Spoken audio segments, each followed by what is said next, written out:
Levkemija je krvna bolezen, v bistvu je krvni rak in zdravi se jo z kemoterapijo. In zdravi se jo različno.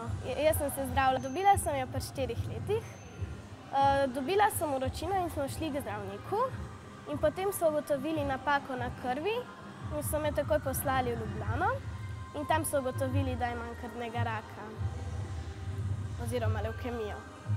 Mami mi je razložila, da imam v krvi slabe vojačke in da po teh cevkah tečejo dobri vojački, ki bodo vse slabe pregnali.